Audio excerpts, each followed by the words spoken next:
Le président Ouattara a échangé avec le ministre flamand de la mobilité des travaux publics, du bien-être animal et du tourisme. Ben Weitz est à Abidjan pour nouer des contacts entre des partenaires ivoiriens et flamands. L'audition du 14e témoin s'est poursuivie aujourd'hui à La Haye au procès de Laurent Gbagbo et de Blé Goudé. Il était officier de la gendarmerie nationale sous l'ex-président Gbagbo.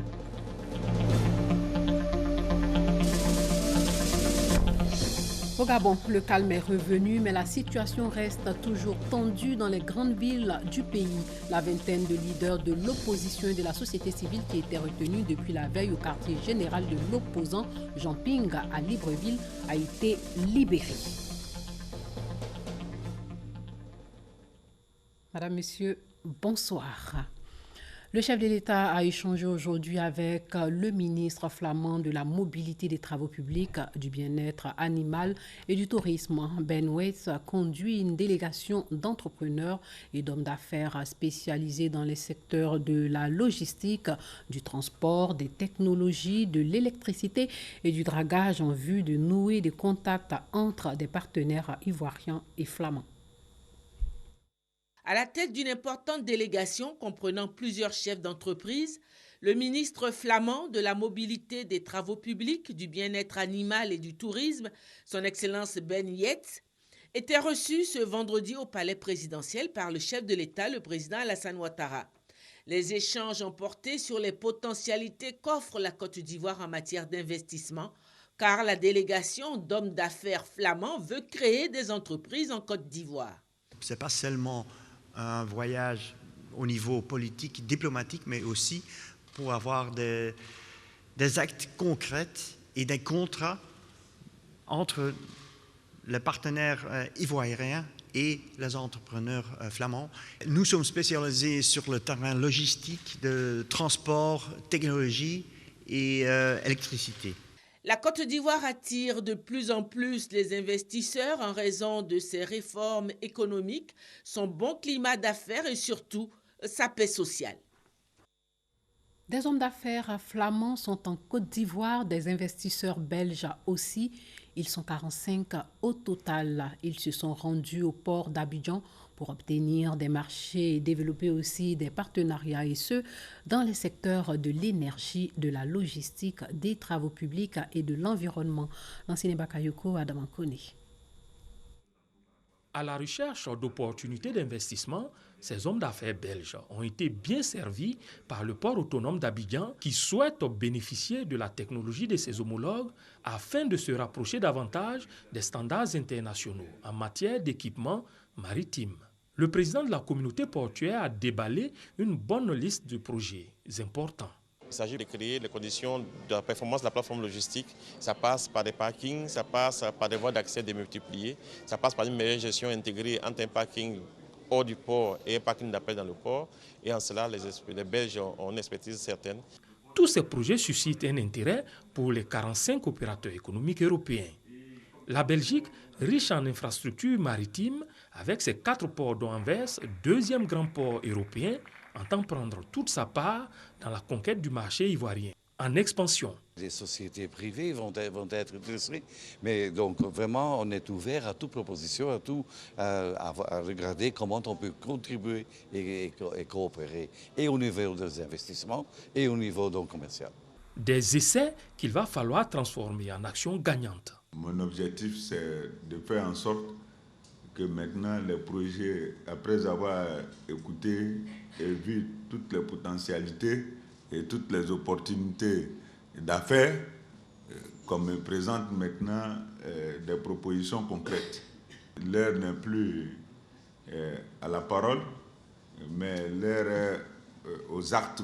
Des actes qui devraient booster fortement les échanges commerciaux entre Yamoussoukro et Bruxelles en progression continue, avec un volume de 941 000 tonnes en 2015. Quant au port autonome d'Abidjan, le niveau global de son trafic culmine aujourd'hui à 22 millions de tonnes par an.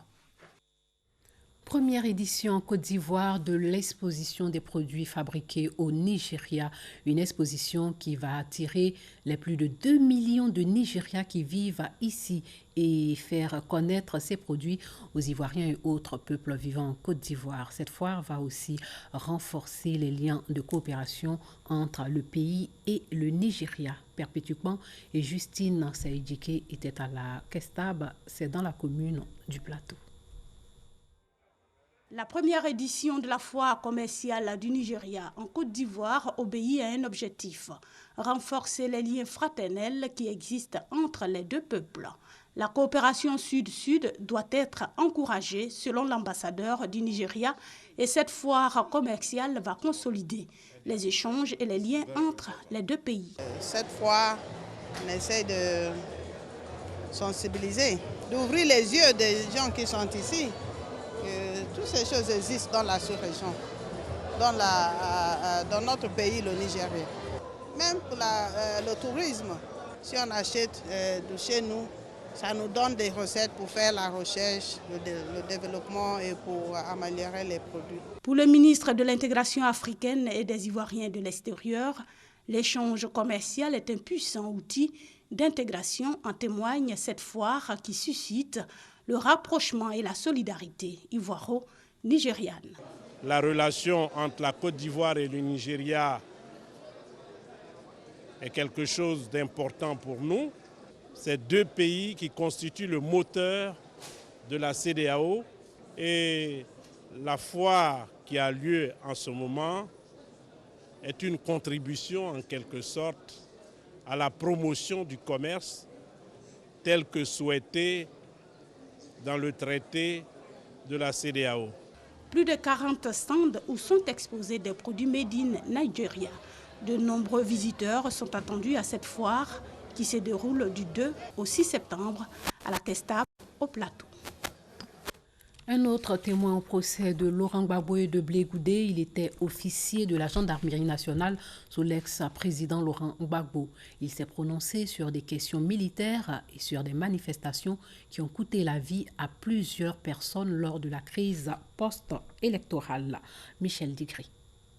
Avec les messages émanant du commandant supérieur, c'est le 5e témoignage à visage découvert sur les 14 enregistrés depuis le début du procès. Barthélemy Ouattara Obieneri, officier de la gendarmerie nationale ivoirienne, a dit sa part de vérité sur la crise post-électorale.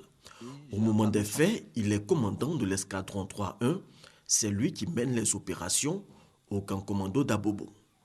Dès l'entame de l'interrogatoire, le substitut de la procureure, Eric McDonald, l'a longuement questionné sur les missions des différentes forces de sécurité et de leurs chefs lors de la crise post-électorale. Le deuxième jour de son audition, le témoin a donné sa version des faits sur la journée du 16 décembre, jour de la marche sur la radiodiffusion-télévision ivoirienne, un événement qui figure parmi les 4 retenus dans les charges qui pèsent sur les accusés. La journée de ce vendredi a été consacrée à la marche des femmes à Abobo. Après l'interrogatoire mené par le substitut de la procureure, Barthélemy Ouattara aura à répondre la semaine prochaine aux questions des avocats de la défense. Évoquer la question de la gestion foncière en Côte d'Ivoire revient souvent à parler de conflits fonciers. Mener à bien l'administration du foncier rural et urbain garantit le développement durable, ce que de nombreux pays ont réussi à faire. La Côte d'Ivoire s'est inspirée de leur savoir-faire en intégrant la géomatique en 2016. Le reportage de Grace Kando. La gestion du foncier en Côte d'Ivoire implique plusieurs acteurs qui, pour la plupart, ignorent les limites de leurs responsabilités. Dysfonctionnement, origine de conflits, tant dans le monde rural qu'urbain. Au-delà de la loi, à savoir celle du 23 décembre 1998 sur le foncier, les terres, les eaux, le sous-sol et le patrimoine forestier doivent être surveillés pour consolider la paix en Côte d'Ivoire. L'administration des terres et le développement durable. Quelles solutions pour les pays en quête d'émergence? thème de la géomatique 2016 prévu du 16 au 18 novembre prochain. Un terrain peut être acheté 2-3 fois à Abidjan et vous connaissez les problèmes, les litiges qui en découlent. C'est de trouver des solutions pratiques aux problèmes que nous connaissons aujourd'hui et doter en fait nos professionnels qui sont sur place, des tests qui sont là, de sorte qu'ils puissent les appliquer en bonne et due forme pour éviter les conflits. L'apport des géomètres experts, c'est de faire appliquer les nouvelles technologies qui permettront de délimiter et de matérialiser les limites des terres. Quand la terre est délimitée et que les limites sont matérialisées, les conflits sont de moindre importance. Cet événement, couplé de la 3e édition du Salon international de la géomatique et des 5e universités de perfectionnement de la Fédération des géomètres francophones, vient pour assurer l'équilibre et la cohésion sociale, donc du développement durable. Un apport considérable à l'idée du chef de l'État qui déjà entend mettre en place l'agence foncière. 300 experts nationaux, 50 pays viendront partager les expériences réussies au Ghana, au Rwanda, etc. Ce communiqué avant de continuer le journal, le ministère de la fonction publique et de la modernisation de l'administration informe la population que des individus mal intentionnés procèdent au racket des candidats inscrits aux différents concours administratifs contre admission de ces derniers. Dans la nuit du mercredi 31 août au jeudi 1er septembre 2016, 2 personnes appartenant à un réseau d'arnaqueurs ont été appréhendées par la police sur le site de l'antenne de la fonction publique d'Adjamé alors qu'elle s'apprêtait à afficher la liste des admis à l'un des concours pour lequel aucun candidat n'a encore composé. Le ministre de la fonction publique et de la modernisation de l'administration décline toute responsabilité face à cette pratique. De ce fait, il tient à rassurer les candidats sur la transparence autour des différents concours en les invitant à être vigilants et à dénoncer de telles pratiques qui sont de nature à jeter le discrédit sur la bonne organisation des concours administratifs faits à Abidjan le 2 septembre 2016. Le ministère de la promotion de la femme, de la famille et de la protection de l'enfant et la chaire UNESCO ont permis à 200 femmes du compendium des compétences féminines d'être formées. Le but, relever le taux de représentativité de participation des femmes aux postes nominatifs et électifs. Salimata Dia, Sidonie Davila. La cinquantaine révolue, Alice Doun Diarasuba, femme d'affaires, est membre du compendium des compétences féminines. Comme 199 autres femmes leaders, elle bénéficie d'une formation initiée par le ministère de la promotion de la femme à l'endroit des candidates aux futures échéances électorales. On ne finit jamais d'apprendre comment se tenir, comment pouvoir parler, comment affronter ces difficultés qui sont en face de nous. Nous sommes sûrs que les femmes ont toutes les chances de briguer des postes. Miser sur la formation, promouvoir un leadership féminin, voilà entre autres la stratégie du ministère de tutelle. Elle vise à changer la donne, à relever le taux de représentativité des femmes dans les instances décisionnelles. Seulement 9,5% de celles-ci sont présentes à l'hémicycle et pas plus de 5% dans les conseils municipaux et régionaux. Pour Euphrasie Yaokwasi, le moment est favorable pour les femmes. Il faut que nous préparions les femmes à pouvoir répondre à cette attente et à pouvoir avoir des résultats. Nous avons déjà commencé les formations. Plus de 200 femmes ont été formées. Et à mi-parcours, nous voulons les écouter pour voir ce qu'elles ont reçu, comment on peut améliorer pour que d'ici 2020, nous aussi, nous fassions partie de l'émergence.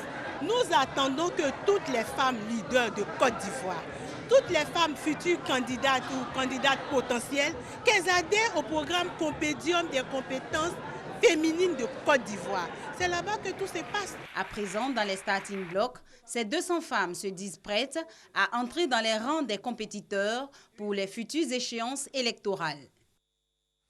Le cancer continue de faire des victimes en Côte d'Ivoire. En 2012, ce sont plus de 12 000 nouveaux cas de cancer qui ont été enregistrés dans le pays. La même année, 6 000 malades ont perdu la vie selon des chiffres du Programme national de lutte contre le cancer. Il ne faut cependant pas s'alarmer. Vite découvert, le cancer se guérit. Mais faute de moyens, de nombreux malades perdent la vie. Ami Sissoko est allé à la rencontre de quelques malades.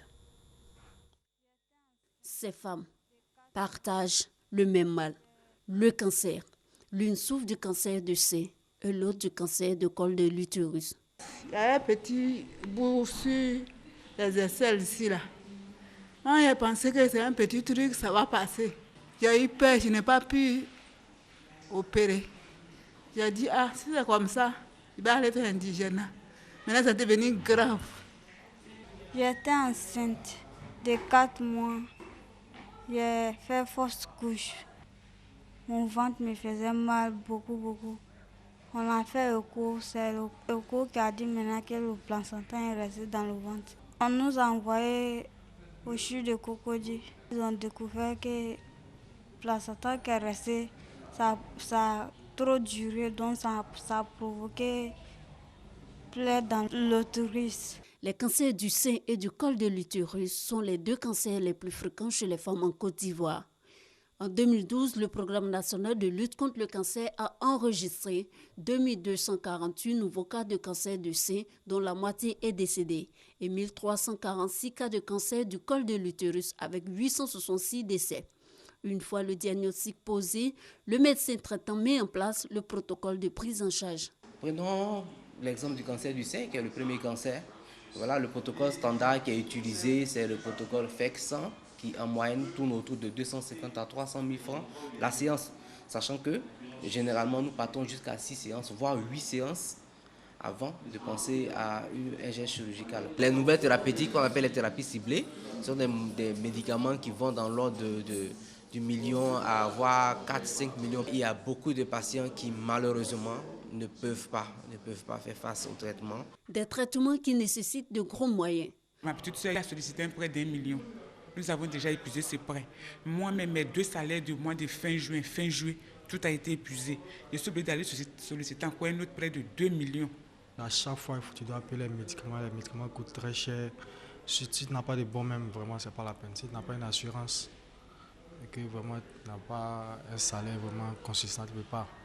Aujourd'hui, l'appui du Programme national de lutte contre le cancer permet d'amoindrir le coût de certains traitements. Mais cela reste encore insuffisant. Il faut noter que seul le cancer du sein bénéficie d'une prise en charge. Il fallait commencer quelque part et nous avons pu, depuis 2 ans, mettre en place un plateau qui permet de prendre en charge au niveau diagnostic les cancers du sein avec le même niveau de résultats qu'on peut retrouver en Europe. Au niveau du coût, cette technique qui est l'immunohistochimique qui affine le diagnostic est gratuite. Donc c'est déjà un effort important qui est fait lorsqu'on sait qu'il y a 3 ans, ce type d'examen qui se faisait à l'extérieur coûtait autour de 200 à 300 000 francs. En 2012, la Côte d'Ivoire a enregistré plus de 12 000 nouveaux cas de tout type de cancer. Pourtant, des moyens existent pour prévenir cette maladie et en guérir quand elle est dépistée tôt. J'ai été guéri du cancer, l'un des cancers les plus dangereux, qui n'est autre que le cancer de l'estomac. Je me suis pris très vite en charge et très vite je suis parti en Suède pour me faire soigner. Que nous prenions l'habitude de consulter le médecin lorsque nous sommes à un âge dit à risque. Pour ça, à partir de 45 ans, il faut consulter. Pour les femmes aussi, il faut prendre l'habitude de faire un frottis régulièrement à partir de 35 ans. Ou à partir de 40 ans, se masser le sein chaque matin, rechercher une boule. C'est des petits gestes qui peuvent vous sauver. Coût du traitement élevé, longtemps pour la guérison, les efforts de lutte contre les cancers devraient se concentrer, selon les cancérologues, sur le dépistage et la prévention. En politique, la question de la nouvelle constitution était au cœur de la rencontre entre Bruno Nabagné-Koné et la population d'Adzopé. Là-bas, le ministre de l'économie numérique et de la Poste a mis l'accent sur la nécessité de dire oui au référendum. Selon lui, la nouvelle constitution va favoriser une paix durable en Côte d'Ivoire. Salimata Dia, Sidonie Davila. Opération sensibilisation pour Bruno Nabagné Koné à Adzopé. À la rencontre des populations de la région de la Mée ce jeudi, le cadre du RHDP est venu expliquer l'importance et la nécessité d'une nouvelle constitution. Une constitution qui, selon le ministre de l'économie numérique et de la Poste, devrait apporter une paix durable. Ce référendum, c'était l'une des mesures importantes prises par l'ensemble des acteurs politiques ivoiriens aussi. Il y avait eu unanimité sur le fait que notre constitution était confligène et qu'il fallait la réviser. Cette vision, c'est d'avoir une constitution qui tienne dans la durée. Une constitution qu'on ne soit pas obligé de changer dans 5 ans, dans 10 ans encore. C'est une constitution qui soit la plus consensuelle possible. Et une constitution dans laquelle chaque Ivoirien, quel que soit l'endroit où il se trouve sur le territoire ivoirien, se retrouve. Dans sa mission, Bruno Nabagné Koné appelle les uns et les autres à s'engager pour une constitution consensuelle en vue d'une paix durable. Un engagement et une mission de paix confiés aux acteurs sur le terrain. Des responsables de coordination sous-préfectorale et communale du RHDP ont été investis par le ministre Bruno Nabagné Koné pour assurer le rayonnement du parti. Une femme a produit plus de 47 tonnes de cacao en 2015.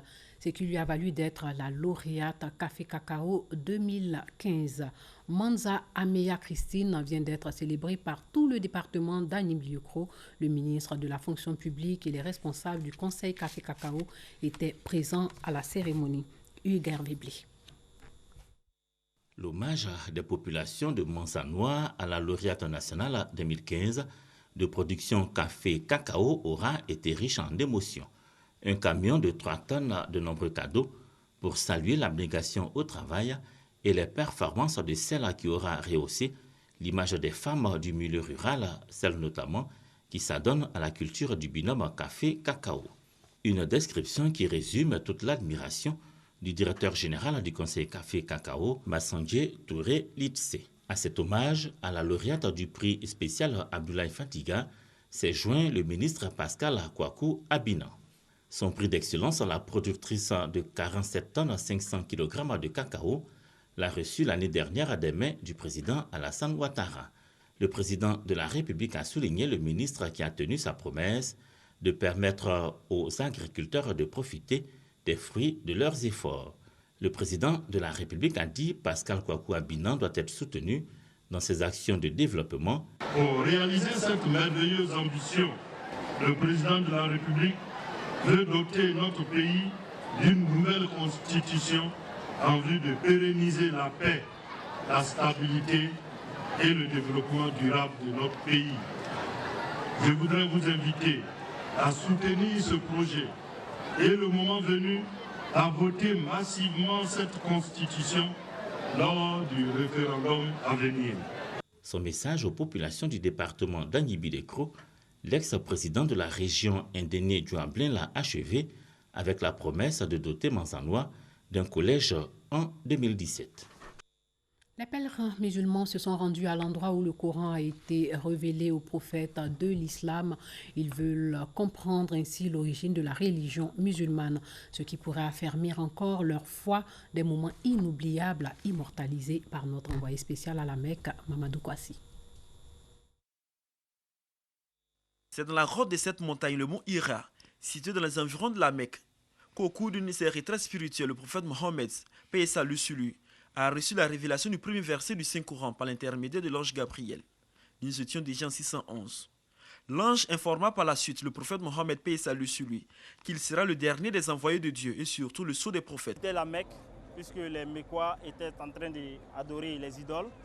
À la Mecque, il y avait près de 360 idoles autour de la Kaaba. Le prophète, ne voulant pas voir ce qui se passe par les Mecquois, par les idolâtries, il venait se réfugier ici.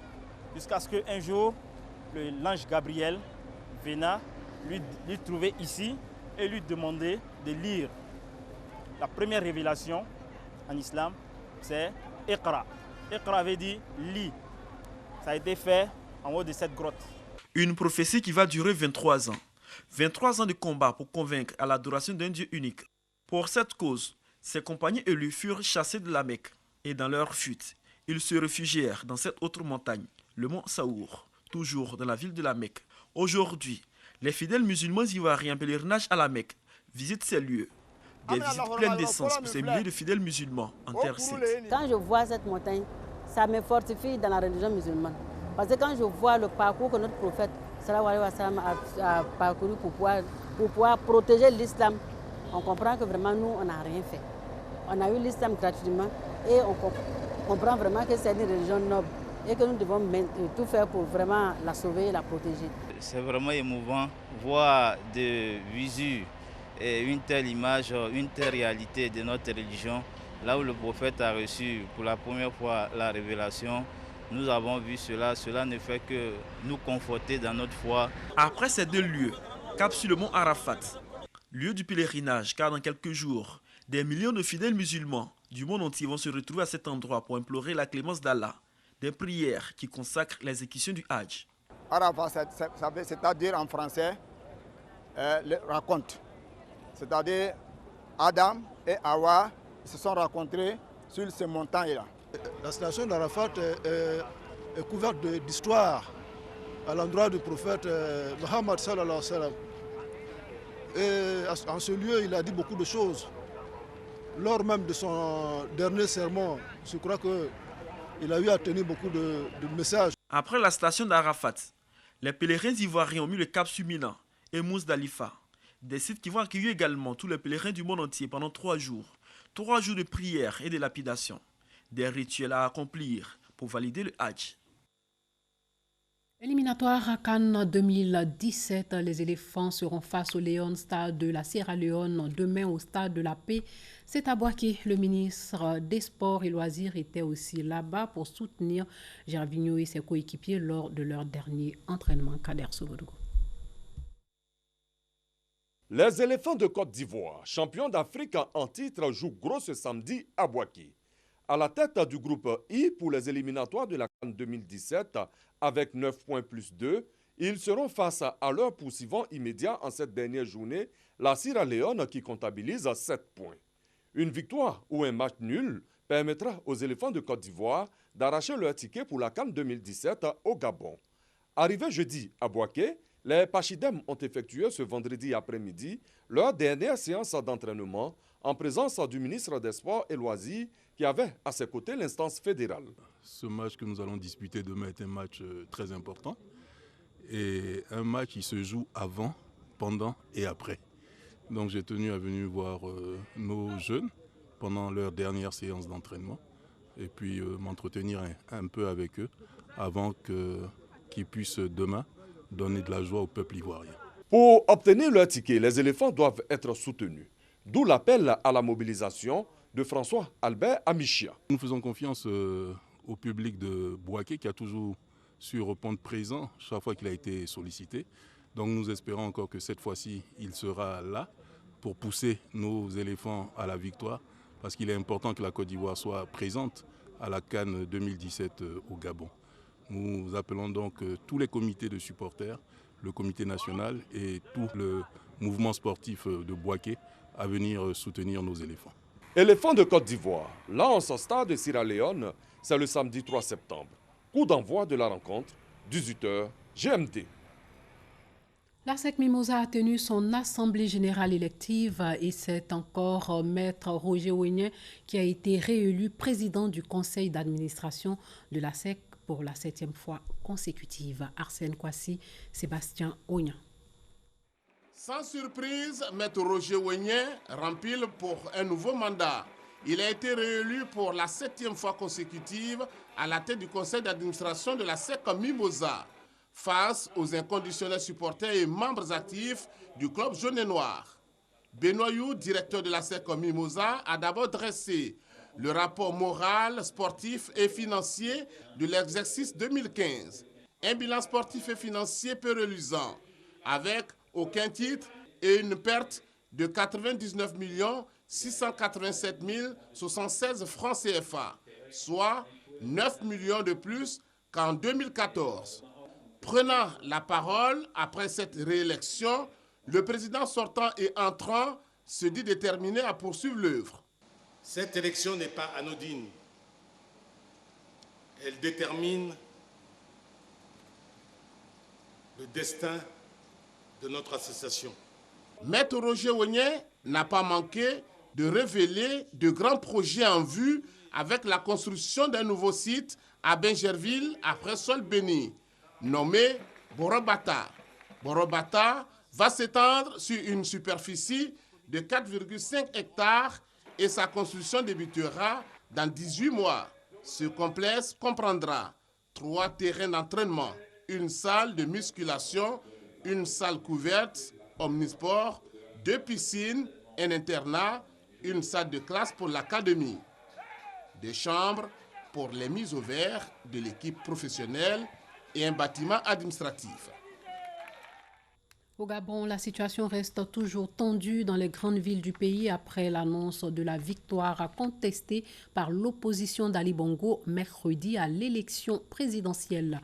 Le centre de la capitale était quadrillé hier par les forces de l'ordre. Les grands axes étaient dévastés, bordés de bâtiments incendiés et jonchés de restes de barricades. La vingtaine des leaders de l'opposition et de la société civile qui étaient retenus depuis la veille au quartier général de l'opposant Jean Ping à Libreville a été libérée. Et puis sachez que Islam Karimov, le président d'Ouzbékistan, est décédé à l'âge de 78 ans des suites d'une hémorragie cérébrale à Tachkent, la capitale. La télévision d'État a précisé que ses funérailles auraient lieu demain à Samarkand. L'ancien apparatchik soviétique parvenu 2 ans avant la chute de l'URSS au sommet de cette république d'Asie centrale de plus de 30 millions d'habitants a été réélu sans discontinuer président depuis son indépendance acquise en août 1991. Fin de ce journal. Merci de l'avoir suivi et portez-vous bien. Je vous retrouve à demain.